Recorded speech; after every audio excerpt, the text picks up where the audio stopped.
अस्सलाम वालेकुम।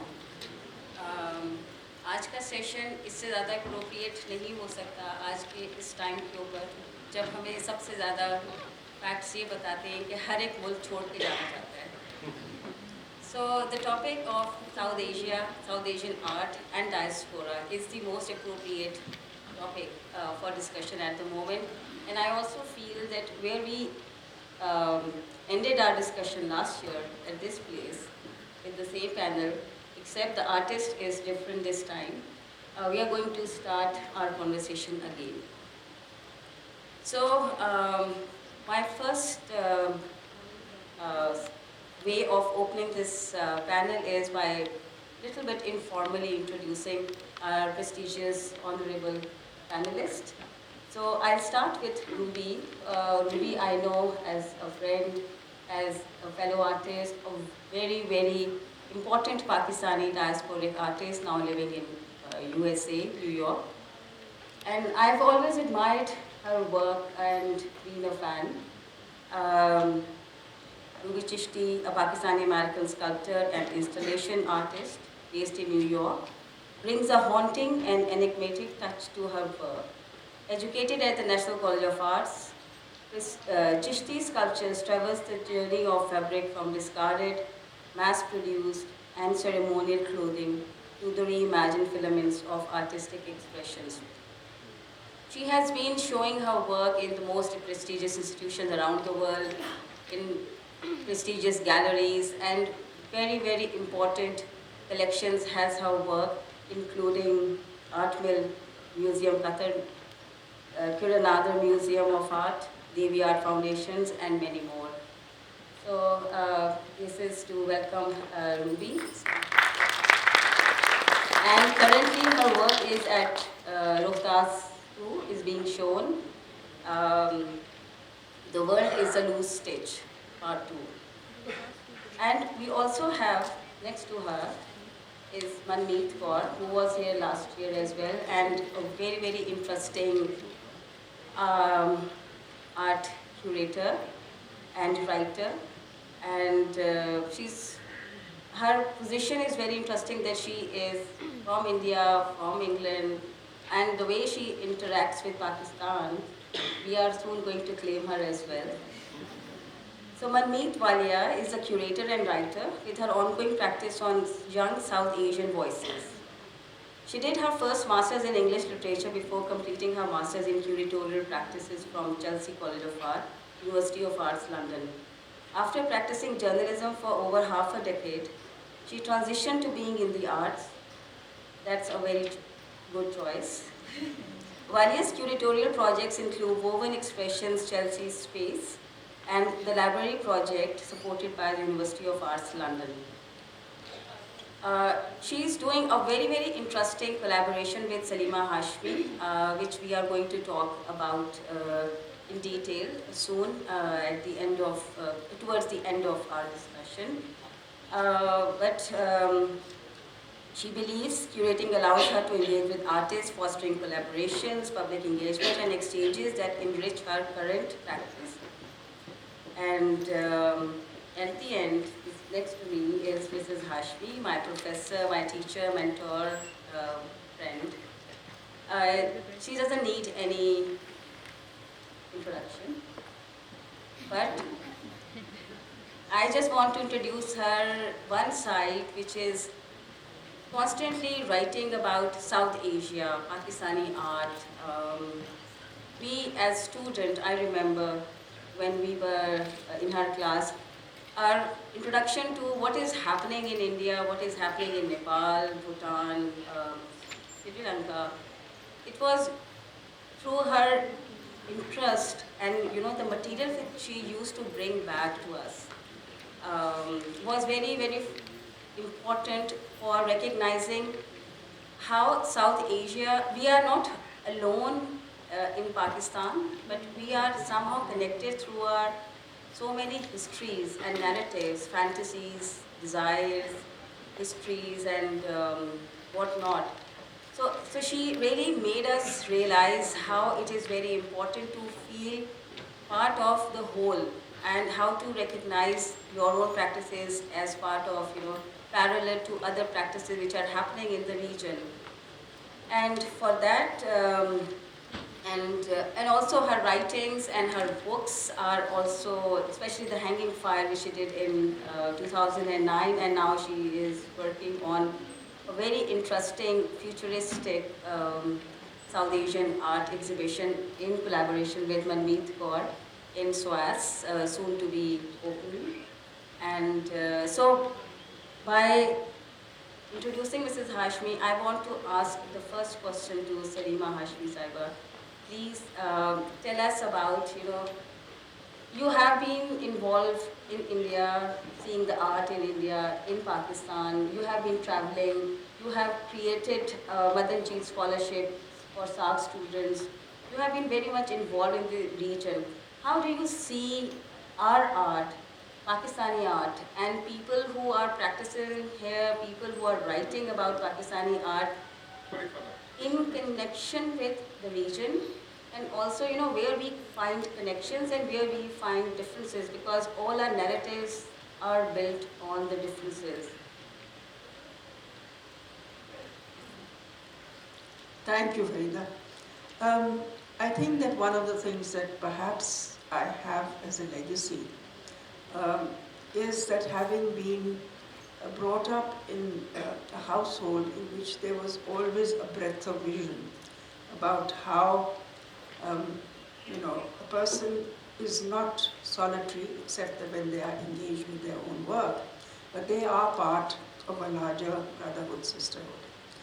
And where you draw their lines or where you draw their borders can alter, because I was born before 1947. You know how ancient I am. And that sort of gives you an idea of how there are certain imperatives that create these differences. But there are many other imperatives which create resonance and create alliances. And I think that being aware of that gives you a certain breadth of vision, also a sense that there are others who are facing similar concerns and are finding their own solutions, which may be of some interest to you.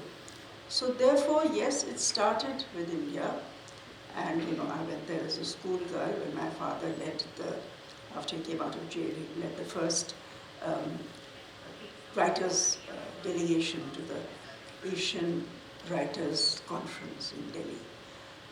And there was this shock, but also interest of seeing people who were speaking the same language, but they were different, or so we were told. And very soon after that, of course, there was this delight in knowing that there was part of our country which was very different from where I was living. That was the East Wing. Then traveling to other parts of South Asia, not necessarily physically, but with other ways, made you understand and want to know more. So I always considered myself a South Asian. And of course I was lucky enough to have friends, especially among women, who said, we are women first, then we are South Asians, then we have our national identity. I think that is part of the women's movement that one learned in the 70s and 80s. So being an artist who also looks beyond their self and their particular location and looks at locations which are wider, because I think they are enriching in ways that are very often intuitive rather than material. That was one of the things that I wanted to inculcate in the students that I worked with, and to make them aware of the fact that there may be solutions or ongoing struggles which can be of some consequence to what you are doing yourself. And that has continued, because I was lucky enough to encounter a very generous gentleman called Madan Jeet Singh, who was a UNESCO Goodwill Ambassador, who was passionate about peace in South Asia, because of course the underlying issue is that somehow South Asia can never be at peace within itself. But the SARC, the idea of starting the SARC movement was that it can be a powerhouse as long as they can learn to live together. So Madanjit was just starting off on making lots of initiatives or giving scholarships to young people in different places. And we were lucky enough that it coincided with the start of the new university, which was Beacon House National University. So we got these scholarships to bring in students from all the SAARC countries, all 7 of them, we were the 8th. So from Afghanistan to the Maldives, we had this array. And I know that it was extremely exciting for them, but it was even more exciting for us because it reinforced one's notion that this is a viable entity, which is South Asia. And having our particularities does not mean that we cannot have something that describes us or defines us, which makes us richer, more creative, and also, I think, makes us troubleshooters in the wider world, which is what we want to be. Yes, just to take this discussion forward to Manmeet, I have this question about South Asia because your position is very interesting and unique that you opted to live in UK after spending most of your life in India. And you still chooses to stay, to come back and live half of the year back in South Asia.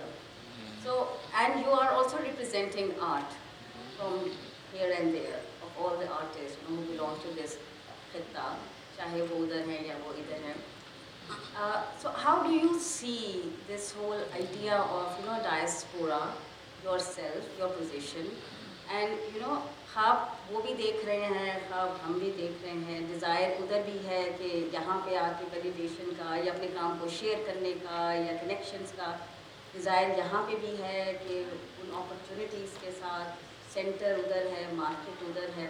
How do you see, artists navigating and negotiating with all these pressures in South Asian art practices?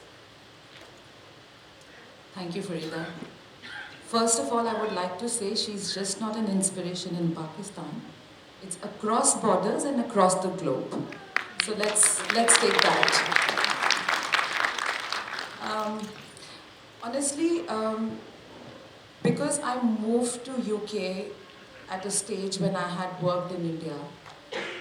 So for the longest time, I was looking at Indian art and also South Asian, but with a very thin lens. तो जब मैं वहाँ गई, I realized that South Asia is more than how we see it in the region.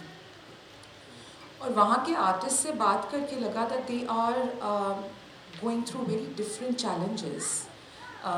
As you're saying, the sense of belongingness. So I got deeper and deeper into my research of looking at South Asian artists, and I've been working with emerging artists for a very long time. So how they respond to their times is very unique and fresh. While during my journey, I was myself, a young art practitioner. It was all an on-ground learning that I had with them, with artists, and how we are looking at the times that we are living in, our lived experiences. And moving helped me to understand this conversation that happens between diaspora and artists living in the region. So for them to have validation here is very important as well, I feel, because their origin is here. They, in certain way, do belong here. Only difference is that they not necessarily know the challenges that, artists in the region go through. So challenges दोनों जगह बहुत different हैं, and when they visit, it's for a limited period of time.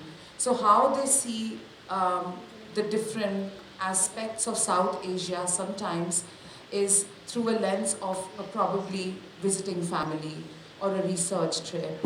they're not living the experience and not understanding the residues of what's happening in the region. And colonial residues are real, and they are different in the UK, I would say, or outside South Asia and in South Asia.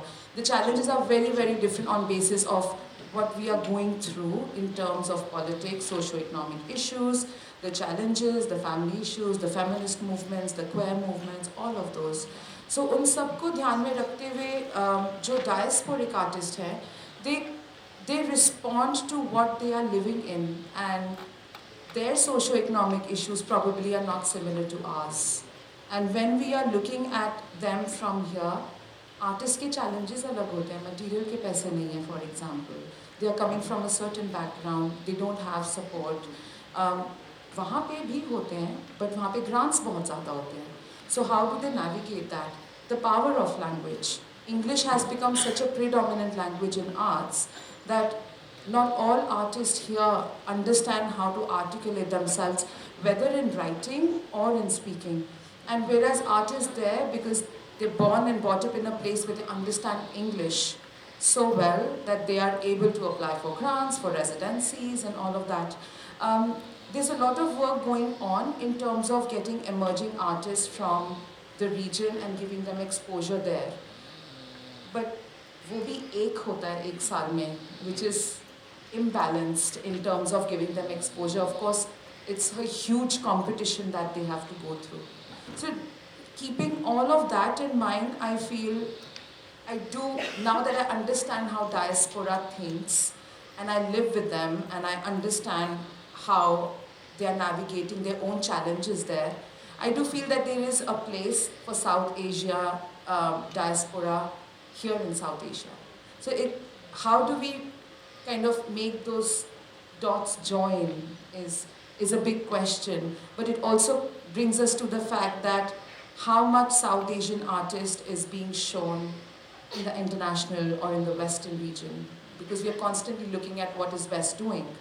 So bridging the gap, I feel, as much as South Asian diaspora needs to get here, is the same way South Asian artists who are living in the region need to get there.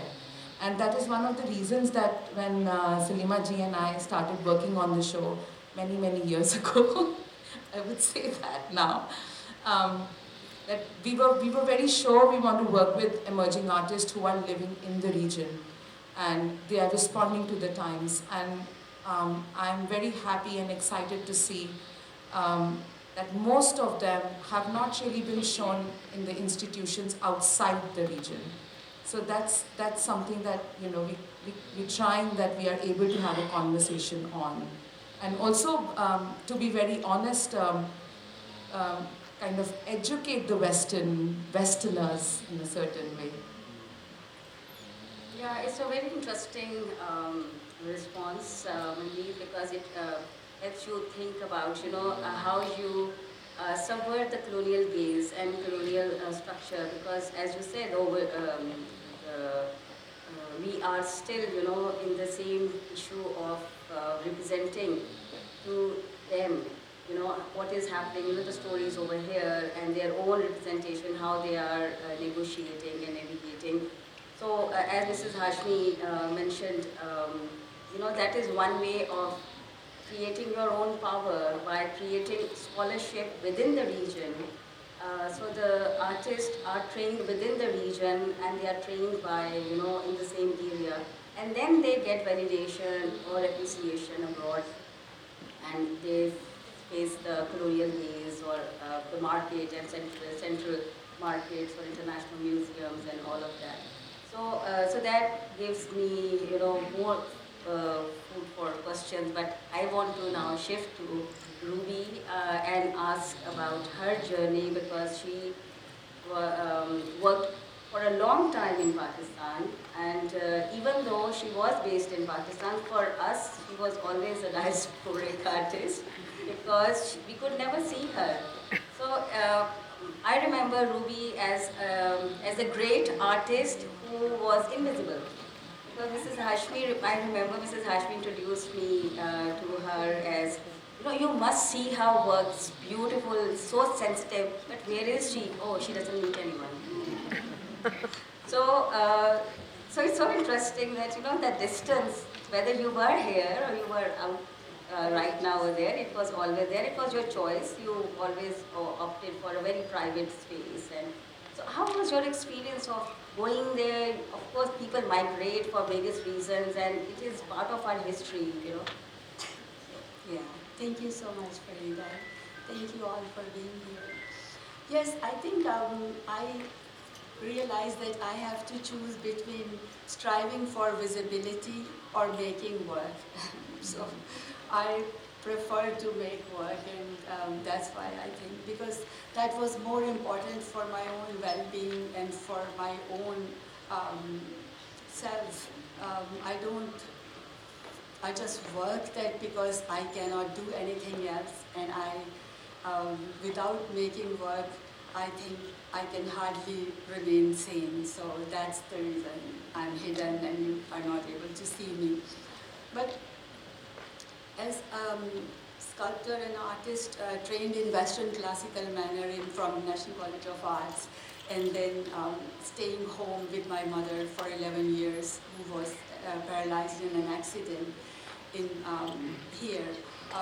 So all those years, I did not make work as such, but it all grew in my mind. While I was taking care of her, I sort of start thinking about the materials that I had collected over the years and never used them as an art material, which was leftover pieces of cloth, old clothing, cast-offs of my family members whom I had loved and lost. And so in the last 2 years of her life, I started to feel that she's not going to be here anymore, and while she would sleep, I will make dolls that look like her. Dolls because she could not sit by herself, could not move, so I was kind of doing all this for her. So a connection came. I used to make dolls as a child, but with fabric. So I started from there, and while she would sleep, I would make those dolls. And I had the first exhibition with Mrs. Hashmi's Rohtas Gallery. She used to come and see my work. And it all happened in, when I moved to US, it was a very different experience because the struggle of survival was different. As an artist is different, and otherwise also. So working at a corporate for 12 hours, and then when you have no connection with yourself, you see another side of US, that how people, are just working, and no time to connect with themselves. So I made, I reminded of the bulls in Pakistan, in my village, when I was a child. They have blinders on their eyes, and they rotate round and round and extracting seeds or something like that.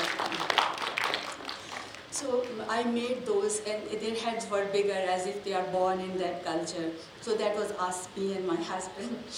So yeah, so it started, and then I realized that my memories of my mother are fading away because I don't have time to think about her. And those were so precious to me, so I didn't know what to do. Whether if I have to go for an exhibition, I had to resign from my job because I couldn't take the leave from the job, and I had to apply again. So it was very difficult time. Then I quit the job, and I took up a residency at Vermont Studio, and made some works with fallen twigs. Fallen twigs I chose because they have like a fragmentary nature of memory. So I collected them from streets or from places when I brought in my studio, and I built an image of myself with my mother when she was brought back from the hospital, and we put her between the pillows, and she couldn't sit herself, and I sat by her. I took a reference from her. I made a large installation at National Gallery when it was opening in 2007. So it was called Sketch of a Fade in Memory. So I tried to find my own voice, because I realized that other materials, I cannot work with them because there is nothing that I can relate to that. So I have to find my own material. So the fabric or clothes that I had taken with me of my family members to in US, I soon ran out of them, and then I had to go to the thrift shops there. And then I became interested in other people's histories, because their clothing was like their biographies. I didn't know where they come from, who they were, but their clothing still carried some kind of histories. So when I dismantled them and I cut them and I saw them, I thought about that.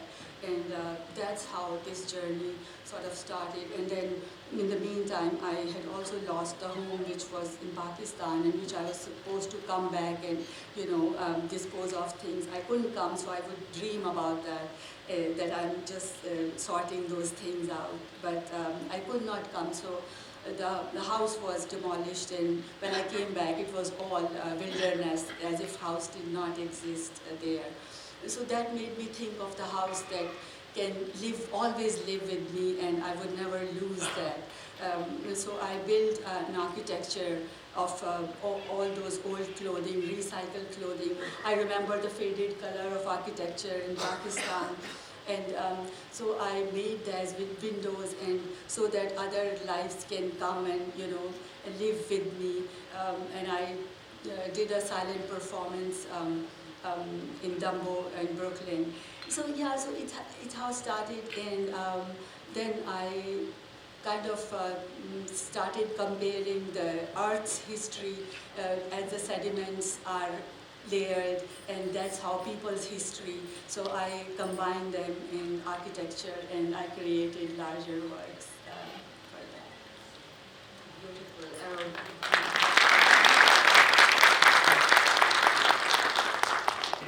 Ruby हमारे काम में वो जो एक sensitivity है और वो एक बैट पे तोड़ना और सीना such a intimate experience और you उसको your work which is being displayed right now at us, especially this one story The Baby Frog.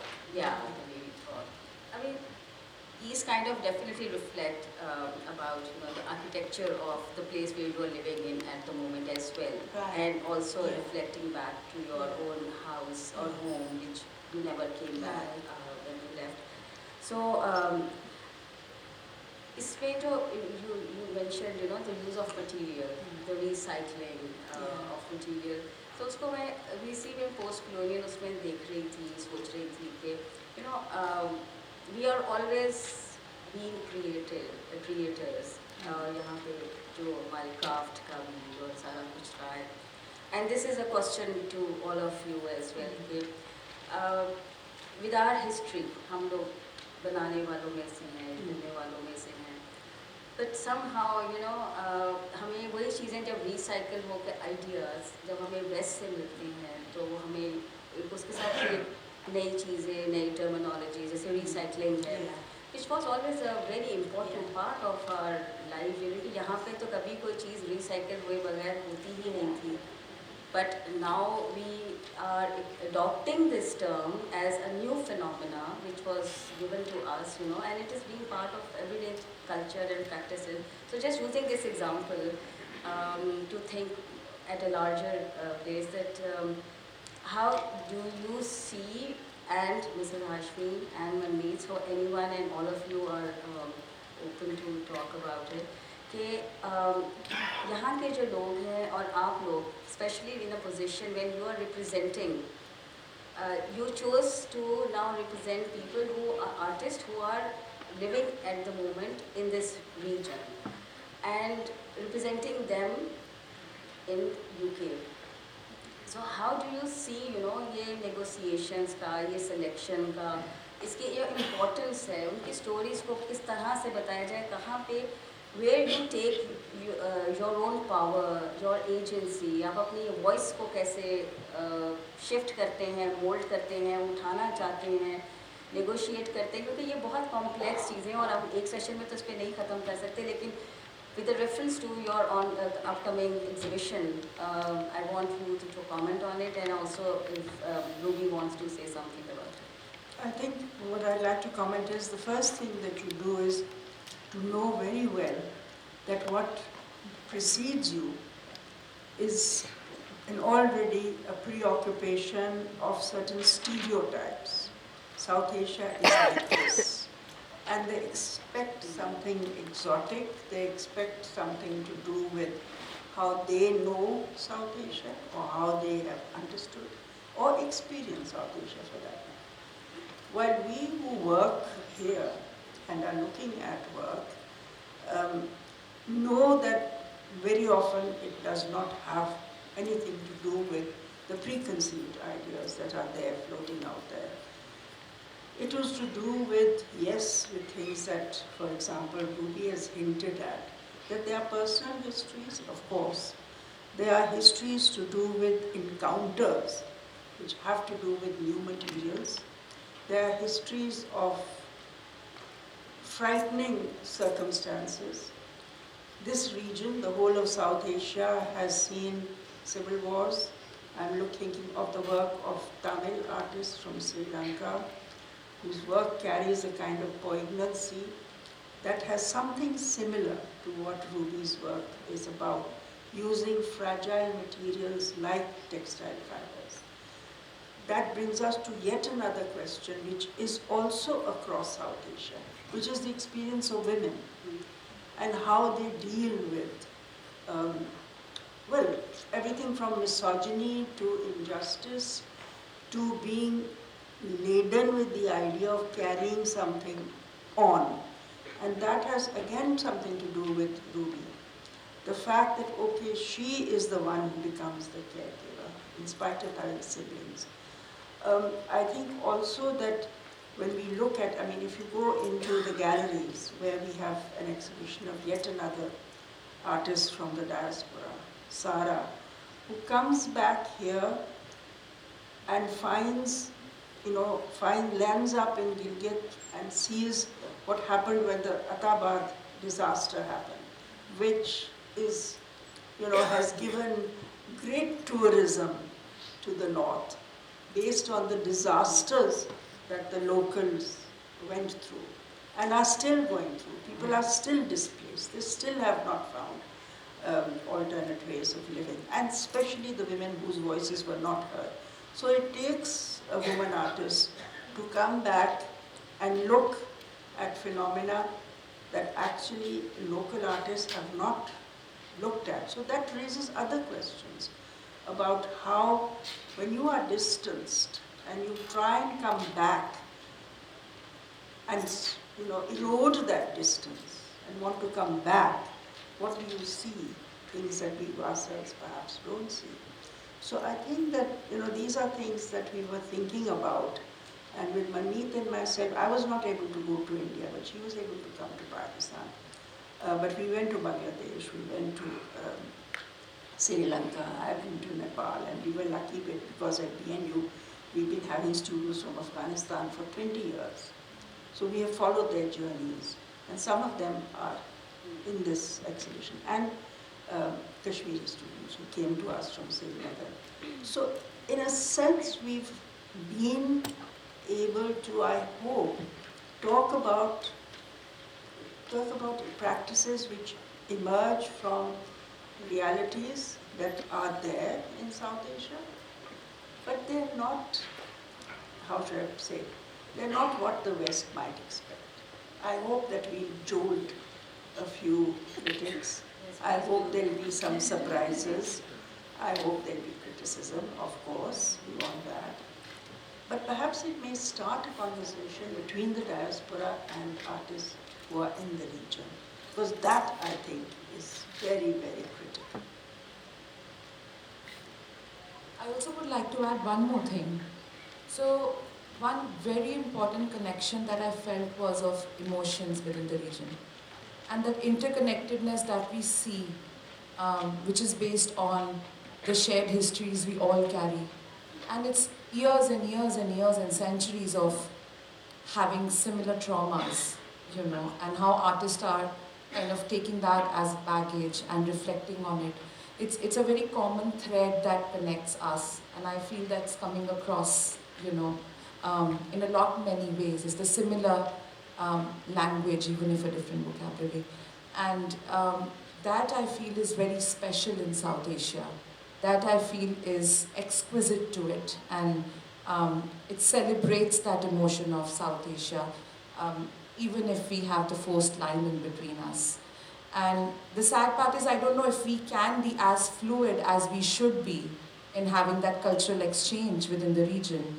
But what is important is there are ways, and how do we reflect on them and how to represent them is kind of important, and I think that's one of our kind of key goals of this. But I want to say about Ruby, there's no way that Ruby's work can be represented other than in reality. I mean, it is so tactile. A photograph just cannot represent a work, which is why I was very happy at the opening to see so many students. I mean, Ruby will talk about that. I also want to add with that, Ruby, I've seen her working while preparing the show, and that emotion that she's worked with, that sensitivity is definitely seen in that physical space. And that lived experience that you talk about, Ruby, is, I feel, really that connection that you still hold, and but narrate in your most idiosyncratic way. So I feel that's very sensitive, and I feel it's a great representation in Pakistan and Lahore to have at this very important time.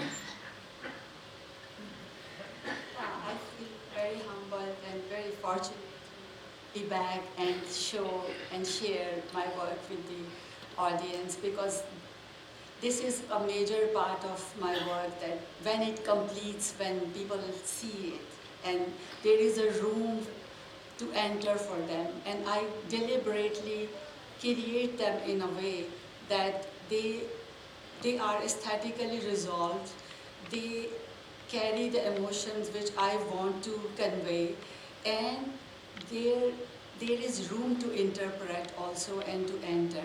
So I have my own challenges that I have made for myself to while resolving the work. But I would say that when an artist pick up a tool, for example, a painter start to paint with brush and colors, he or she immediately would think about the people who before him or her have come and created works, and so that's. I connect to the generations, the histories of women making this craft, because when I pick up the needle, it immediately connects with those who came before me and whose work was of little value or no value or something like that. So, so I think it's important to be yourself, and this struggle is very hard, and because everything is trying you to become something else, whether it's information, whether it's the art world with the challenges, whether it's matter of survival or success or all these things. So you have to really fight a battle to just want to what you want to do. And I think I just try to deal with that, and yeah, and nothing more like this. So Ruby, just because we have very interesting audience right here, because it has a lot of youth and young students or artists. So just tell us a little bit more about, this when you're talking about struggles. ये तो है कि everyone has their own journey and paths और सारा कुछ. But how to find voice and representation or space, because even though this is a time सब कहते हैं कि digital age है, Insta है, आप अपने आप को कर सकते हैं, सारा कुछ है, पर उसके बावजूद center मार्केट का, आर्ट का, या म्यूजियम्स या गैलरीज में जो है सब उधर एक तरह से वो लोकेशन उसकी वहीं पे ही है। तो वो जो एक आर्टिस्ट के अंदर एक यहाँ पे जो है, because you have been through you know both sides, तो what do you want to suggest, you know, कि किस तरह से वो अपने चैनल्स खुद बना सकते हैं, अपनी वॉइस कैसे रेज कर सकते हैं, अपनी विजिबिलिटी को किस तरह से आर्ट की मेकिंग की, not only just this, so do you have any suggestions for them? I don't know. It's a hard question for me because I think that it's very important to connect with yourself first. If you find connection with yourself, you will know what you are going to do and what trajectory of your life or work will become. But it's a critical balance between the making work and surviving as an artist. It's a very critical thing, and you all the time in life you juggle with that. So I won't mind nurturing my work with some other work if I have to, but not compromising the work or not changing the work just because certain works are successful or they are accepted or they are sold or there is a market for that. I would rather see what I am doing and shut those all doors, that information at least does not enter my mind and not spoil that. So I think as long as your work is original, I mean, I don't know, it's debatable, but as long as you enjoy your work and you are not working for someone, this is the only field where you have the freedom to create. You can create anything. You are answerable to nobody. But even if you are not doing that, then I think that's a very sad thing to do. Yeah, that's a very, very good advice. You stay truthful to your own work and you find means otherwise elsewhere, because so we have little time for question and answers. If anyone is interested to ask the panel. Hello there. I'm an artist who lives in the diaspora. I've been through several different movements, political movements as such, as a woman. And I think when we live in the diaspora, we have a lot of our own communities there. And there are similarities of understanding that we all share. And much of what happens here happens there. It's transferred. It's not separate in any ways because we carry those histories, those cultures of abuse, or whether it's at a state level or individually within families. So we are addressing those things. So I think I don't necessarily see myself as wanting, we've all tried it. I know there are other diasporic artists to address the Western audience. But I know their histories are so different from me. Why should I be wasting my time addressing them and asking them to be informed by me, you know? Because that information is not going to be relayed so easily. I mean, there was just now a show at the Tate, Britain, and it was about women artists. The Asian artists, the black artists were right at the back end of the show. Whereas politically, we are even more politicized than they are. So I can't see after all those years how it will change. So why must the artists from here think that they have to be shown in the West? They have to become important artists in the West. Nobody's looking at them. They're just, what's the word? Not an icon. I can't remember, but whatever it comes. They have their own artists, as I tell people when I come here. They're looking at their own artists. They have their own challenges. They're addressing them. I don't need to address their challenges, and they don't need to address my challenges. And I can communicate with them, but I don't necessarily see the communication at the same level. Our development level is different, you know. They're coming out of post-industrialized societies. I'm not, even though I've lived there long enough. But I still understand the difference because my mind cannot develop as fast as an industrial society. It won't. I'm not ready for it yet. And the other thing, this Salima raised, the dialogue between the diasporic artist and the local regional artist is very important. I think there should be a greater dialogue about it. Really, a much greater one. Right, I think you raised some certain basic questions. The location of having this exhibition at SOAS, I think answers some of the questions that you have raised. SOAS is a place which has a very large number of South Asian students that are diasporic. It is one of the chosen schools because those students are interested in issues which are to do with their region, what once was, and so they want to study. Interestingly, a lot of students from South Asia also, who are currently from South Asia, also go to SOAS. It's a kind of a crucible.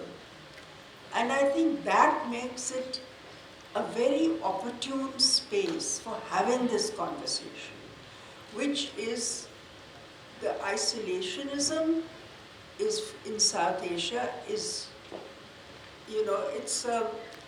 it's not essential because we are isolated anywhere. Where can Indian and Pakistani artists show together except elsewhere? I mean, this is a fact. The Indian government has put a huge tax on any art coming from Pakistan. So there are spaces which are required where there can be this conversation.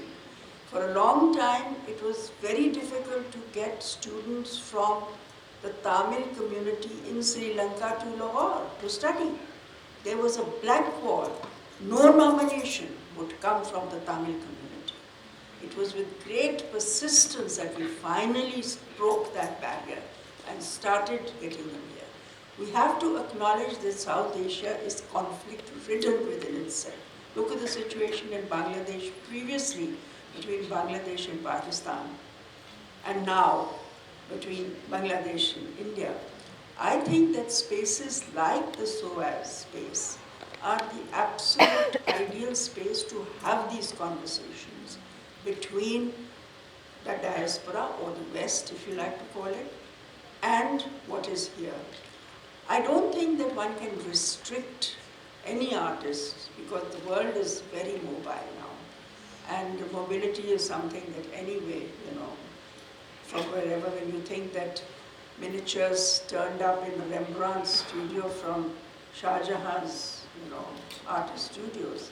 So it's always been circulating. So I don't feel that one needs to,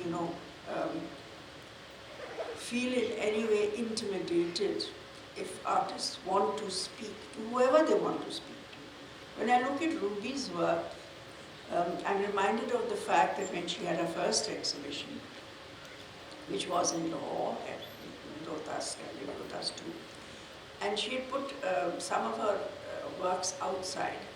Among them were some of these crows, kawas, a group of kawas outside. And we had to stop the cats in the neighborhood coming and picking up those kawas and running away from them, which amused not only the artists and all of us, but all the dukandars who live across the road from us, because they came in droves to see her work. It speaks at a human level. So I don't think that any kind of conversation is unnecessary. I think artists need to address whoever they want to address. It's their right. What you're talking about is that perhaps there's a sense of inferiority or the feeling that they're not validated unless they go out in the West. No, I don't think so. I think that is something that an individual artist can stand on their own. They have a right to speak to anybody who they want to. When they're denied the right to speak to artists in India, they are absolutely within their rights to do it in London or Dubai or Doha or wherever they want to do it. The world is no longer, I think, that enshrined with the idea of having, positions, spaces, allocations. I think you can go anywhere. But when it's a group, so I think it's mixed. Any other comment or question? Yeah. Oh, Oh yeah. next year. Thank you very much.